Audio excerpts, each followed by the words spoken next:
inflammation, aka aging. Mhm. What's the recommended approach for chronic So you inflammation? can do a lot of different things. I mean, that's always like kind of an ongoing thing, and it doesn't always Hmm. have to be the same regimen. Right. But things like black cumin, very Hmm. good long term. Like it's very good for reducing inflammation and stimulating the body's processes for repair. And then Hmm. um, frankincense and myrrh together. Okay. Another way where you jumpstart the glands, but you're also reducing inflammation and helping the body to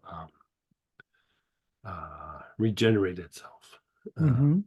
then you have things like the chamomiles and the yarrows and things like that, and Yeah. you want to use them super long term. Well, I let me rephrase that. German chamomile and yarrow, you want to use like maybe 3 weeks and then take a week off. Hmm. Where Roman chamomile you could use all the time, but it's not quite the same anti-inflammatory effect as German chamomile, but it still has quite an impact.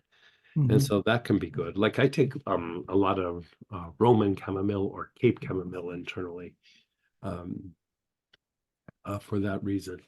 And Okay. then let's see, there's the chamomiles, and I just had one and I lost that. Like, what else was I going to say? Black cumin, frankincense, myrrh. Um, ah, the Sylvester pine. Hmm.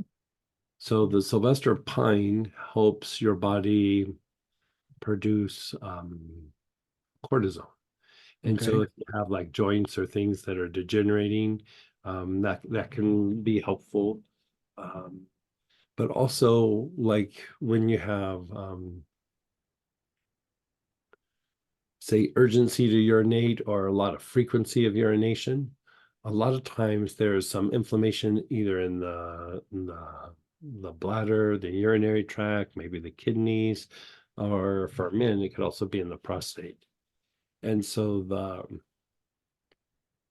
the Sylvester pine actually helps reduce the inflammation in those areas. So it reduces the frequency of urination, it reduces the urgency, and it usually will increase the flow.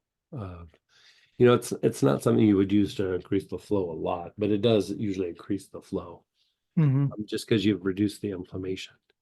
And so I usually like to rotate things like and ginger's another one. I like to throw ginger in the mix for helping to reduce inflammation. Turmeric is also super amazing for things like that. And for me, I like to rotate them more than just keeps taking the same thing over and over again. Yeah. Because I feel like, even your body can get into a rut.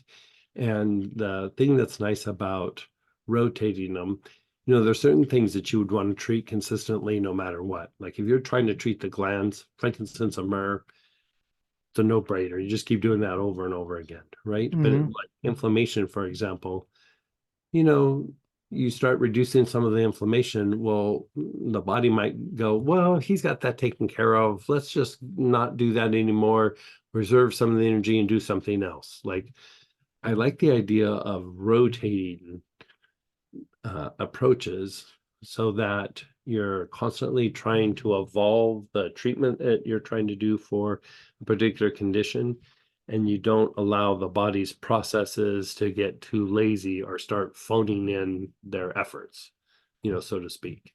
Okay. And so I like a lot of the rotation like kind of approach for Okay. Good. that. All right. And